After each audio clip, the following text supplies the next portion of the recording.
Technology is certainly not a dirty word, but when it comes to online dating, all my conservativeness is challenged by this ability to swipe left.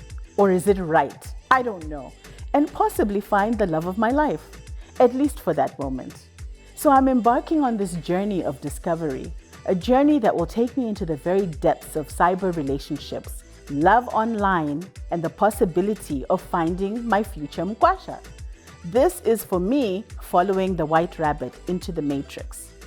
As for you sitting at home, I dare you to take the red tablet and dive into this topic with me.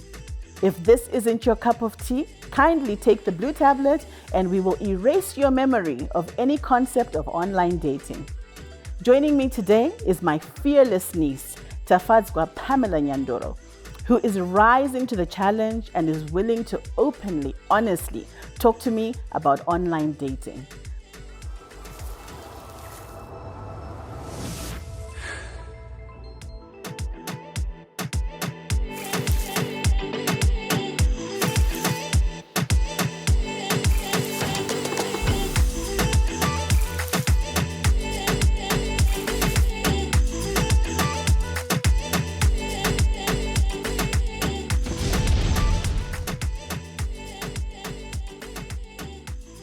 A warm welcome to you, Pam.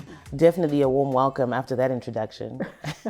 Thanks, Pam, for joining us on the EN show. So when we talk about online dating and when I called you about it, for me, to be honest with you, it was one of those situations where I was like, who can I get who will honestly talk about this topic? So I'm really excited that we have an opportunity to share cross-generational ideas on this dating landscape. Just dive into it.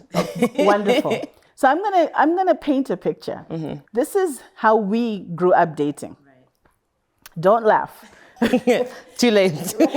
So in my generation, I remember there were no phones. We had party lines. If anyone knows what a party line is, you would have to ring. There was a distinct ring sequence on your phone. The whole neighborhood had the same number. And you would only differentiate the households based on the ringtones that would come through. So this was a guy who wanted to ask me out, picking up the phone, and the whole neighborhood would literally be listening on to this conversation. So imagine that, the privacy of cell phones, we didn't have that. Number two, hello, guys couldn't just rock up at our house, right? So you would hear in the middle of the afternoon someone, Ashiri Zamurizo, and you would know that it's your guy. So you would go out, pretend you're going to pick up the milk, because milk was delivered at that time. Shows you how old I am. And so here I am in an environment where I hear young people talk about going online and seeing all these different profiles and characters. How are you guys dating? Like, tell me about this. Like, what is this? The thing is, I would love to break it down for you as easily as possible, but it's much more complicated, I think. Not complicated, but I think now if you look at it, like the digital age, we're much more open to reaching things that maybe we didn't really have access to before. You know, just your fingertips. You hold your phone in your hand for 2 seconds, you can find anything. So I think that's now become the same thing when it comes to dating or accessing people online. It's like an online like store, basically, a worldwide online store where you can be like, am I interested in this? No. Am I interested in this? Yes. So choice. But I have a question, and this is what really gets to me. This is visual. Yeah. So what captures you initially is how someone looks. Yeah. Okay. But first, even before we get into that, how many platforms? Tell me about the platforms. Oh, goodness. What platforms are available, and what are the differences between these platforms? I think the main one that people always want to mention is Tinder, because, I think Tinder like really broke headlines with how it kind of had its interface and all of the interactions. But now you have, because of the problems or some issues that arose from Tinder, a lot of other dating sites have come with, let's tweak and let's add something. So you have Tinder, which is the base, like swipe left, swipe right, and then super chat. Then you now have Bumble, which is same thing, a dating app, but this one instead, women are the ones who initiate the conversation. So it's like, we give you the choice as a woman to initiate the conversation. And that was pretty interesting because it's kind of like, let's give the power back to women. But you already know that on these platforms, sometimes it doesn't work that way. You have Hinge. Hinge is more of you get like I think it's more if you can get an intellectual match, where I think others are like, oh, okay, just like casual dating or like maybe just similar interests like hobbies. But then I feel like Hinge has got, well, personally. And to be honest, I think they're like several others that I could go into. But then just from the 3 platforms that I've mentioned, they all have different unique features. So what are people looking for? What is that one thing? Okay, why are we even choosing online versus me going into a coffee shop or me going into a supermarket? Because we used to love going shopping, right? Because then you have an opportunity to meet different people. Yeah. So why are people choosing online? Is it because of COVID? Is this something that is coming from COVID? Why? I think definitely COVID popularized it more because now you're confined to, being in your house, or you didn't have really the access to go to a party or to, meet people in person. But I think before COVID, it was really blowing up now because I think how we are now is we kind of have this weird obsession with instant gratification, where it's like, I just want something instantly.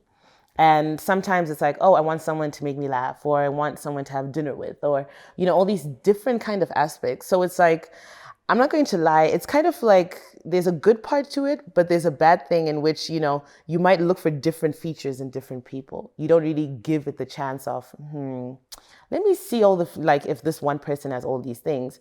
But now with how everything is so fast paced, we're moving to get different things when it comes to, even just career wise or anything, we want to have some sort of instant result. So I think it's become a bit more popular now because of how our generation is thinking, to be honest. I know we really want a lot of things to be like just like that. You go online and you see it and you're like, oh, okay, I want the fancy car, or I want the fancy what, or, it's a lot of things that I think our generation is struggling with, to say the least.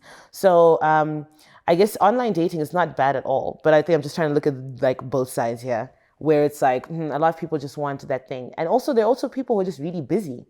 You don't have the time to go out and meet someone in the open. Or maybe when you go out for dinner with your friends, you just want to have dinner with your friends. That's not the time you're trying to chat someone up. Yeah. But maybe if you have access to online dating, you could just be sitting there casually on a Sunday.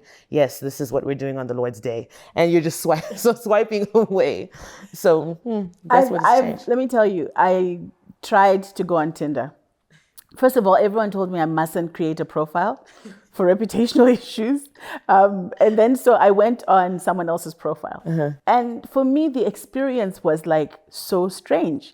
So I'm seeing all these different characters, and some of them don't even put their faces. Some of them put birds, some of them put livestock, some of them put like flowers and stuff. I don't think they've gotten the hang of it. I'm like, what? How do you sell yourself if I don't visually see you, if I don't connect with you, if I don't get that vibe? Because, and then what kind of a relationship are you really getting into? Because if I'm looking online and I see this beautiful image of Pamela, and I have no idea who Pamela really is, are we shopping? Has dating been relegated to me going to KFC or Chicken Inn and ordering by the window in my car and like a drive-through ordering of a relationship? Is this where we are going? And how does the relationship then really come to fruition? Are you guys having long-lasting relationships, or is this literally short-term relationships until you see someone who you really, really connect with? I think before, like, almost like looking at synesthizing, or maybe looking at it like, is it just like just for the moment? I think online dating should also just be viewed as like not similar-ish, but close to offline, because there's always a thing of thinking that because it's online, there's a danger. Because it's offline, there's a danger too. So I think just looking at it like how it is now with online dating, I will be honest, is that like you have more choices. You have more choices, and it's like a game of luck, to be honest, because you can look and be like, oh, I like this person's face, or I like their profile, and you can create a persona online. I think that's also a thing that we cannot forget about, that you can literally create a whole persona. You can see like identity theft and catfishing has become a huge problem within online dating, because someone might be lonely, but they're like, oh, I don't really want to put my profile out there, so I'm just going to go and steal someone's identity online and create a profile. And then that's how people get dragged into it. So I think that's also a very scary bit to it, where it's like you're just looking at something, and because it's visually appealing or it's just stimulating and exciting within that moment, you're like, oh, I'm going to go for this. But you're bringing up a lot of issues, Pam. And for me, number one, it's around the sexual relationships that then happen. Because I know it's not always as clean as what we're talking about. And we're going to get into that in our next segment. But I also want to understand the social impact. Because I don't know if I can get them kwasha. When do tambira, ndichiziva kuti akaonekwa pa internet. I don't know. I mean, I don't know if, wait. Okay. Because as a mom, I don't know if I could accept that. So we're going to pick up from there. This is EN. Please don't go anywhere. We are talking about Tinder. We are talking about online dating. We'll see you soon.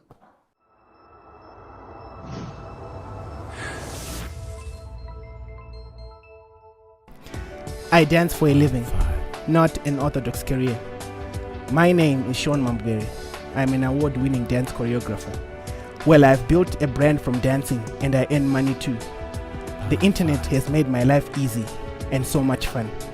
Well, for starters, I get to interact with existing and potential clients who attend my dance classes. I have the opportunity to showcase my work to a large group of people at the same time.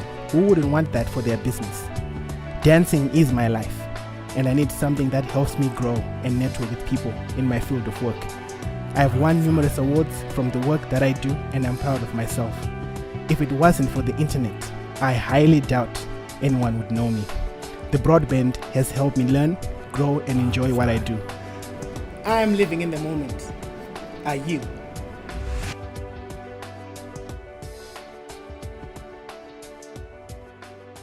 Pond 5.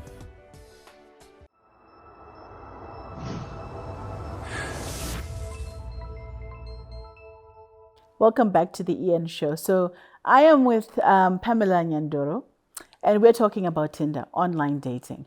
And Pam, I was just saying, as a mom, I don't know how I would react or respond to having one of my daughters come home with a guy who they've met from an online app. And for any parent that's watching, I would love to hear your feedback. I would love to also hear your thoughts around this. But yeah, like whatever happened to going into church and finding someone? Like whatever happened to walking down the road and, seeing muchisanganisa na madziso and there's a connection? What are we trading that in for? Sorry, not all the time when you pesanisa maziso daro. Is it beautiful? It can be creepy. So online, sometimes it's like, you know what? I also want to be to be comfortable. Let me read, let me see, let me pick. Is this? But what are you reading? What are you seeing? It's false, because basically what you're seeing is someone's side that they want you to see. True. So what are some of the concerns that you guys have? But that's the thing. I mean, I feel like that's how it always is in the beginning of dating, isn't it? People usually show the side of you that they want you to see. So why do we have to now pretend like, oh, in the beginning it's all original? Pandinona blaza road and pesa ni samazi. So what I've seen is, nice eyes, so cute. But then it's not like I know that, oh my gosh, he's such a wonderful person. No. So just like online, that's also the dynamic. And I think obviously it's been demonized because there's so many other, it's like understanding it, getting to understand online dating and the dynamics of it, because it's existed for a while. Right. But I think it's still pretty new. And not only is it new, because technology is forever advancing. Right. So that's the thing, it's always advancing too. But like we said, offline, online, dating is advancing too. I think if you were to look at it offline and be like how it is now, and how it was, it's different. Because still I have access to my cell phone. I can still text. So it's not just the dating app. It's not just Facebook. It's not just Instagram. It's still your phone, your mobile. This is all part of, online dating. Or, even when you text your husband or whatever the case is. Online dating. But can I ask you, are people actually getting married Yeah. Are these relationships translating into marriage? Yekutoti kuninge kuitorine rora and things happening? Is that translating? Yeah, I know people who've gotten married off, meeting online. And it's not even like it's been like, they didn't have a good relationship. Some people met and instantly it was like, boom, great. One of the best relationships they've had. So I think it's, it's not linear. Dating is not linear. And I think wanting to put it into that box of, unosangana na John Road or at church or whatever, that's how it's going to work. I feel like also in church or in the road, you meet those people. So online, I guess just maybe it's just that it's wider. The network is way wider. So someone like more people will have access to you. And I feel like maybe that's where it's like, I'm not really sure if you keep attracting the like right kind of energy. I think maybe that's where the skepticism can like step in. I have 2 questions. Number 1, what if you go onto these platforms and no one approaches you? Oh, what do you think that does to self-esteem? I mean, I'm just randomly thinking this through. Yeah. Because the assumption is that someone will choose you. But what if you're actually not chosen? What does that do to your self-esteem as an individual? And I think there could be some low self-esteem issues that may come up, hence the catfishing that you were talking about. Yeah. Because catfishing results from the fact that someone is not comfortable with their own persona. So they have to create a persona that they think is acceptable. So can you tell me about scenarios where people have, gotten a message, a DM, and someone says, let's meet, kwakati, they go there, and someone who should have been Pamela is actually Victoria, and Victoria is the opposite of what Pamela looks like online. Have people experienced that? I mean, personally, I have, and this isn't a case of just physical looks, where someone's profile is like, wow, super intelligent, super nice. And then you meet this person and it's like, who bred this human? Like they come across as really nice, as really sweet. And then you meet them and then it's like, this isn't really what, you were putting out there. Right. So that's also the danger where you can literally mask your worst, like, the worst bits of yourself, and like you're definitely upselling. That's what it is when it comes to online dating. Yeah. A lot of people want to go into upselling, and I think some of these apps or some of the new ones that are coming in are trying to look at like the more original aspects of yourself, or maybe look at or be like, okay, adrenaline junkies. What do they like to do? Like, that's where you can meet up. Like, oh, I like to go skydiving, or I like to go rock climbing. So you have different kinds now where it's not just like meet and DM, but it's like a bit more creative. And I think when it comes to the self-esteem thing that you're talking about, I think it's really, I'm not going to lie. I'm just going to make it a bit more personal, so it's not just general.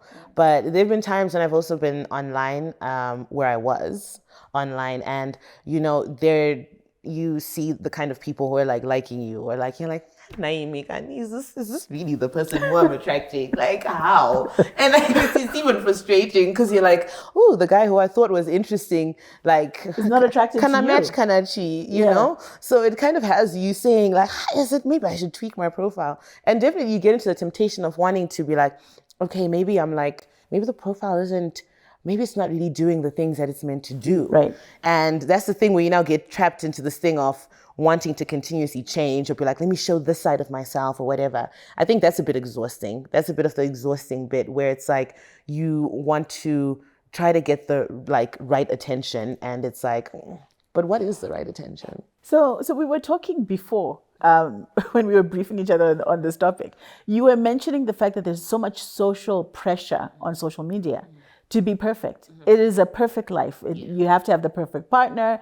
You have to have the perfect dog. Your room should be perfect. Yes. And so how does that influence dating online? Oh yeah, that's like a whole thing that definitely influences it, because I'm not speaking personally, but then this is like in terms of maybe certain experiences, or you hear certain women or certain men speaking, and they're looking for a girl with a certain aesthetic. So, I really want the girl with the BBL being, like the body that's perfect. So now when they're online, they're probably not even going to read the profile. I'm scared to ask what BBL means.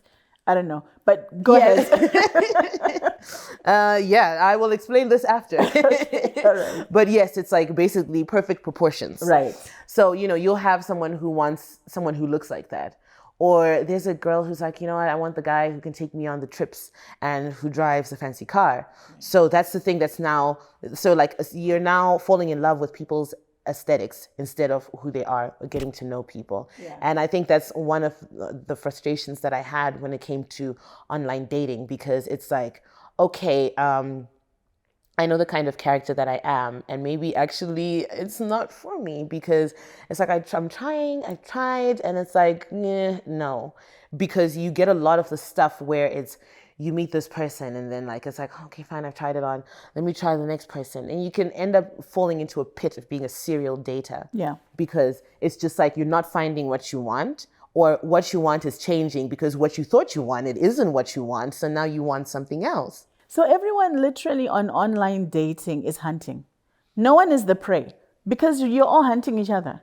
I think it's like, I don't know. I feel like it's a weird mashup of being the hunter and the prey. You're like basically holding the spear and you're the lion. I don't know. But there's something about being hunted. There's something about being, knowing that someone likes you, knowing that someone is attracted to you, Yeah. and is making an effort to woo you. But so online dating has stripped the whole wooing part, because there isn't a lot of wooing. It's a 5-second wooing. Yeah. Okay. Yeah. Because you're swiping, right? So swiping is acceptance to say, let's have a conversation. I mean, you literally have, I think on Bumble, you have something where it's like, like send an opening line or whatever. So it's like you say something clever or whatever. Or it's like try to reel someone in with like the right statement. And this time everybody used to sit there and I was like, I'm not trying to reel in anybody. Like, excuse me, I catch. That's the thing. So you're absolutely right, where that wooing thing is like, you end up just getting into like a lot of endless conversations, or like it's like that thing is like a spin-off of conversations. And that's the thing where it's like, it kind of takes away from that. I think when I was just like maybe traveling or within like my encounters with online dating, I think there are times when I think I just sit there and I'm like, what am I even doing here? Like I zone out and I'm like, what am I really doing here? Because this person is like, yeah, looks nice, but boring. So we're going to take a break, but I think for me, the major issue is the security issues and the impact on society. So it's great that we have platforms that people can use and explore to have these relationships. But number one, is it an older generation that's also hunting younger people on those platforms? I know, take a sip. And then what are the consequences to long-term relationships? So we're going to come back to those issues. We don't have enough time. This is EN. We are talking about online dating. I have Pamela Nyandoro with me. You do not want to miss the next segment.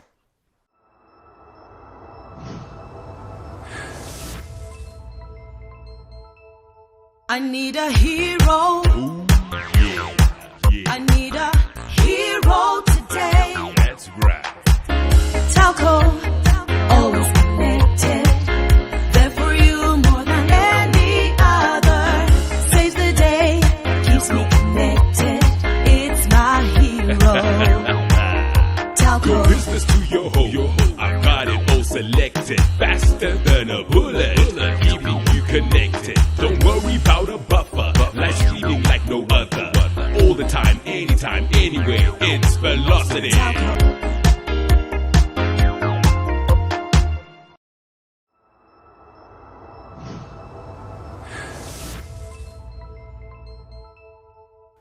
Welcome back to EN, and it's all about online dating. Pam, we were talking about cybersecurity, right? So how do I talk to my young person about the security measures that they need to take when they're talking online? First of all, I think a lot of parents don't even talk to young people about dating.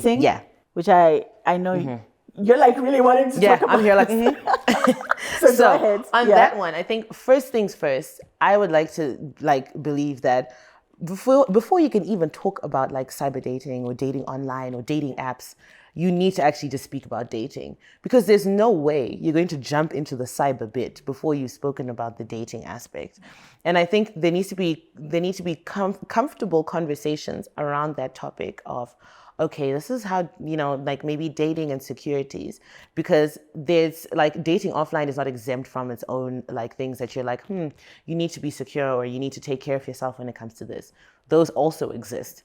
Just that now when there's like cyber, it's like maybe access to anybody or like faceless people. So there are different things to worry about. Another thing is, I know that growing up now and like data and like online and digital, it's expanding. So I think as much as it's a topic that a lot of parents are like, no, if you're my Facebook, it's too much, whatever. You have people wanting to move away from it. But it's like, in order for you to understand your child, sometimes you need to understand that thing that makes you uncomfortable. Because if it's just like, oh, I don't like it, okay, why? Because that can easily be met by some resistance. So it's actually understanding what cyber dating is, and maybe like understand the actual dangers within, because as parents, there can be your own personal fears or insecurities when it comes to certain things. Right. But it's like, have you really understood the topic? This comes with anything. You can't just be like, I don't like it. Okay, but do you understand it? Do you understand what it is, what it entails? Because how are you going to give a warning to someone on something that you don't even know? So the reality is that our kids will date. They will date. The reality is that they will have relationships. Yes. And I think it's a lot to take in as a parent, especially the conservative parents, to kind of say, let me not be authoritative. Yeah. Let me understand my child so that I can help them navigate through this thing called life. Yeah. So I'm seeing a lot more parents having those conversations. But for the ones that are still struggling with it, I think you get to a point where you realize that you can actually lose your child. Yeah. You can lose them to bad relationships, to abusive relationships, if you don't open up to a point where you can have the conversation. So you're right. We do need to talk about it. But let me tell you, also have some slack on parents as well. Because I think your generation kind of pushes us in the deep end. It's like, go. Because you guys you consume information fast. You make decisions fast. It's about self-gratification, like what you were talking about. But we didn't grow up like that. So sometimes there's a lot of TMI, too much information all at once. just be gentle with us. Yeah, this is true. But let's have the conversations for real. It's very important. But older people, are they stalking younger people on these social platforms? Yeah. I think you don't even need to look at the dating apps to begin with. Right. Now, like just even being online, just having an online presence, like I was saying, it's not like your social media is going to cut you off to a certain like demographic or whatever the case is. You're open to maybe as many people as possible. Yes, you can make something private, but sometimes when you have maybe a public profile or something, you are maybe much more open to more people having exposure to you. And if you don't know how to handle that, you might have like a bunch of creeps coming in like, oh my goodness. I think on my profile, I've received random DMs where it can be as simple, like as crazy and as short as someone saying, hey, I live in the city and I want to sponsor your life. And I'm like, oh, wow, it's very courageous. You have people openly saying these things. And it's like, maybe kuchko wangu, and I'm like, yeah, definitely not. But I think, like, I know and definitely think that there are people out there who are like, okay, well, I'm looking for someone to sponsor my life. And it's the things that you want. It's funny, in my DMs, I have people looking for jobs. I don't know what that's translating into. I get people who are like, like, or I have this product that I'm selling. So is it how we create our images online that then creates the DMs that attract that? I'm just trying to think it through. I think definitely so. It's like, okay, what is it that you have on like your profile? And I think, mine is just like a personal vlog or blog or whatever the case is. So that's how it is, because my persona translates into everything else that I do. So I think maybe, Zimungua, people are fascinated by personality. Yes. And don't always think that it's like, oh, no, someone really likes you. There's a fascination where it's like, I've never seen anything like that before. And that's also like a bit of the danger, because sometimes someone just wants to step in for like, temporary, or just like, oh, they're just trying to see what it is. And you never know. Sometimes it can be good, but sometimes it can be like destroyer of worlds coming into your life. And this confuses everything. So I think it's when it comes to the cybersecurity, I think like a thing that you mentioned is like the older people. I think sometimes the poisoned mind thinks it's just like young people just playing online. But it's like, sometimes you have to fend off my peers there, online as well. And that's just like, it's a creepy reality, but it's what's happening. And I think in terms of like just dating and just being out there as a person, it's necessary to equip, just to equip your children with these things of just having the knowledge of, you can step away or be like, this is not what I want, or be like, just be able to protect yourself. It boils down to persona. You can teach as well, but at the end of the day, or anybody online and can just create things on their own. So it's like, yes, as a parent, you can instill as much as you want, but at the end of the day, it's like, just hope and pray that these values that you're instilling in your children are actually holding water. Because if it just comes from an angle of, you're not managing to communicate properly. You're just coming from, I'm upset, I don't like this. I'm telling you right now, I don't know who you think you're going to get through speaking like that. Yeah. But actual conversations are the bit that are important. Which I think brings us to, when we're wrapping the session up, is what are the tips that you would advise parents and what are the tips that you'd advise young people when we talk about online dating? So number one, I think the value systems that we have are the things that will probably ensure or maybe safeguard our children as best as we can against some of these issues. What other things would you talk about? I think genuinely before looking at the parents and actual children using, I think children using online apps or online dating or just having an online presence, to say the least. I think it's, just this understanding of, okay, what are you actually doing? What do I want? Because there's so many you have access to everything. And you can just fall victim to just being like a sponge and trying to take everything in. Yeah. And that can easily make you into the liker of everything. And that can be very dangerous. And I think, as I mentioned before, it's like, it's self-esteem, it's having these conversations, it's, you can try to tell a parent that, talk to your child like this, but it's not possible. You also have underlying things like, a parent's background or their own insecurities or their own value systems.